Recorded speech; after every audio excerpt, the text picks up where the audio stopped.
family of former president of Zambia decided to have his burial in South Africa. This is crazy. For the very first time, a foreign president will be buried in South Africa. Why has this occurred? Because of a big feud between former president's family and the government. Imagine having trouble with somebody even after they're dead. Crazy stuff Africans can do. In Nigeria, ladies are being touched on their breast to check if they're wearing bra. This is unprecedented, fellas. Whilst other people are working towards development in Nigeria, they're checking students' breasts to see if they're wearing bras. Crazy stuff. Iran has rejected firmly US negotiation. These people are not scared at all. I think we need to find out about this.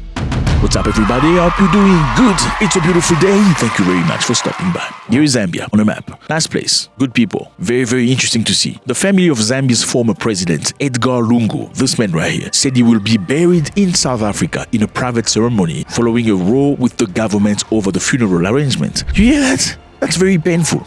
Being buried away from your ancestors, not because you wanted, but because you're forced to, and it's crazy. Now, what's the problem here? The government announced they wanted to do a celebration, okay, for the former government's body, to do a celebration as per the state, as it's required, do something interesting, having a parade, having a funeral event organized before they bury him. However, the former president said after his death, the actual president should not attend the funeral. That's how bad their relationship was. He says, if I die, that man should never be in my funeral. This is something you mostly find it in Africa. They say, if I ever die, don't ever come to my funeral. That means the level of disdain we have for one another, it's on another planet's level. The government announced there will be a state funeral and declared that the official venue for mourning will be a lodge it's owned in the capital, Lusaka. But PF dismissed this plan, directing mourners to its headquarters instead. So government wants to do something their way, okay? And PF is the political party of the former president. They say, we're not going to your lodge to cry our leader.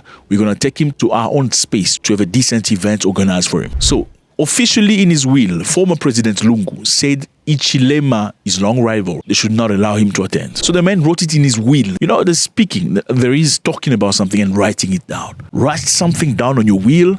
That man should never come. Like, what kind of animosity existed there? As much as I believe and understand politics, I think there should be limits. Politics should never cross the human side of you. There are certain things you cannot do, even to your worst enemy. The pair has been long-time rivals. It is reported that in 2017, Lungu, when he was president, had the current president arrested because apparently Ichilima's motorcade allegedly refused to give away to him. So the president apparently was driving in 2017, whilst the new president, the one in power now, his motorcade blocked the president from going past. Whether this is truth or not, we don't know. But he was put in jail for over 100 days for blocking the president from passing.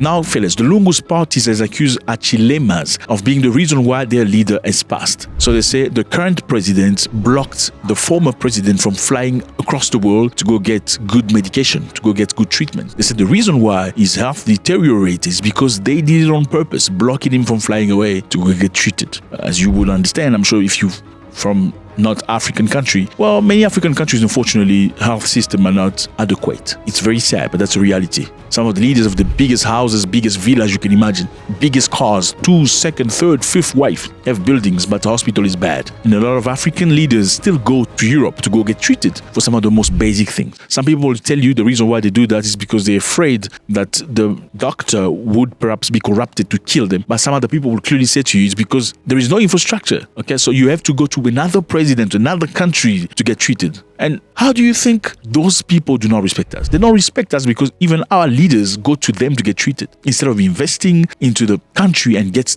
things working. Now, the accusation is very clear. They say the reason why our man Lungu has passed is because you refused him to fly away. But as you can understand, Lungu supposedly threw the current president in jail for 100 days, and maybe he responded. If this is truth, maybe he responded, okay, because you did that to me, I'm going to make you pay. But then, is it worthwhile? It is alleged that Lungu was banned from leaving the country for years, and if he had been allowed to travel to seek medical treatment sooner, he would still be alive. Now, obviously, the government has vehemently denied the accusation, saying it's absolutely false. Yes, fellas, this is not the first time something like this happens. In 2021, the family of Kenneth Kaunda, the country's first president, he was De Lumumba or De Sankara, also wanted him to rest next to his wife's body and not to a site designated by government. So family wants their father to be buried next to the mother. This was also the wish of the former president. Despite this, the government went ahead and buried Kaunda at Embassy Memorial Park in Lusaka. So what did the High Court say after they went to trial? The High Court say, well, the national interest takes precedence over individual or family preferences because there is a designated burial place for former president and there is a designated set of protocol to handle those proceedings that are conducted by the state. Now, can we fairly say that government is right? If you become the president of a country, then you cannot decide when you get buried. Is it written in the constitution? If it is written, then we don't know. If it's not written, then the family shouldn't they have a say to, we want our father to be buried next to our mother. And again, this has happened in Zimbabwe again. In 2019, Robert Mugabe died after 2 years of being unseated as Zimbabwean president by his former right-hand man, Edmondson Mnangagwa. Again, former right-hand man overtake you.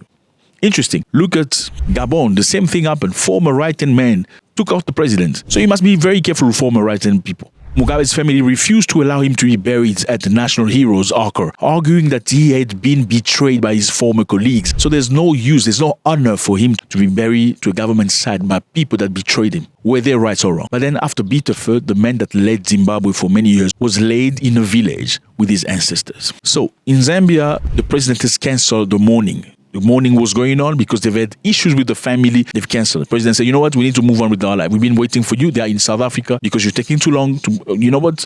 You can do whatever you want with them. We're not mourning anymore. So Zambia is back to normal. Now, do you think they've forgiven each other even after death? Let me know how you feel about that. Now we're going to Nigeria.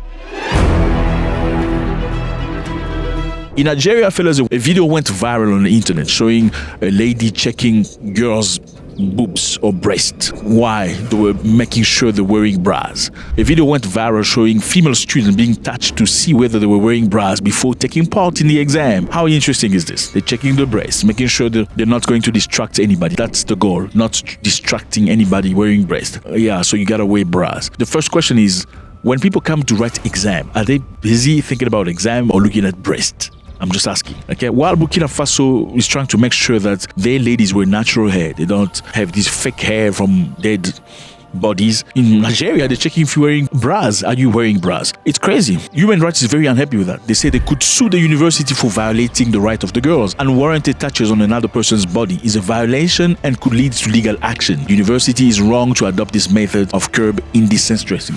Do you think this makes sense? Should they check these girls, make sure they don't distract the boys? If a boy will be distracted with breast during exam, maybe he shouldn't be going to that kind of school. He should be doing carpenting, bricklaying, mechanic or something like that. I know there are females that are mechanics, but at least he should move toward the direction where there's more male than females. Or do you think this makes sense to get people back on track? Or do you think it's invading somebody's privacy? In response, the university president, Muiz Olatunji, said the university promoted a dress code policy aimed at maintaining a respectful and distraction-free environment, encouraging students to dress modestly in line with institutions. I mean, I can understand if this is the modus operandi of every single day, but on the exam, we're going to check, are there people, I don't know. How do you feel about this? Let me know how you feel about that. Should kids be straightened because sometimes they go astray? Because I remember myself many, many years ago when we went to school, we will dress up, especially schools where you see boys and girls. Yeah, I think if you put boys together, I feel they tend to be less distracted. You'll notice something very interesting. The schools where there's only boys, they don't dress up very clean. They don't care. Sometimes they don't even wash their face going to school. You see schools where there's boys and girls. People make sure they look good because, I'm telling you, the world without women is nothing. You don't know that? Why do you think men want to get a Lamborghini or Ferrari? You think if there were only men on earth, men will fight hard looking for Ferraris and Lamborghinis? Absolutely not. You know what men will be doing? They'll be going to the forest, have a fruit. That's it. You go to have something small. That's it. You don't care. That's what it is. Now we're going to Iran. Obviously, we need to tell you about what's happening in the world. Iran has rejected recent US negotiations, saying there will be no talks while Israeli attacks continue. This is a very strong statement coming from the Iranian Foreign Ministry, Abbas Araghchi. He said, yes, the American requested negotiation, and our answer was negative. As long as this aggression continues, there is absolutely no room for talk or diplomacy. How do you feel about that? That's what it is, fellas. In Zambia, a fight between the current president and the family of a former president about burial. He will be be buried in South Africa, where he passed away. The South African government has been very kind to them, they say. They have not questioned the decision. They will not bury him in Zambia because former presidents said that man should never come next to my dead body. Should we be taking our rivalry to that level? Let me know how you feel about that. God bless.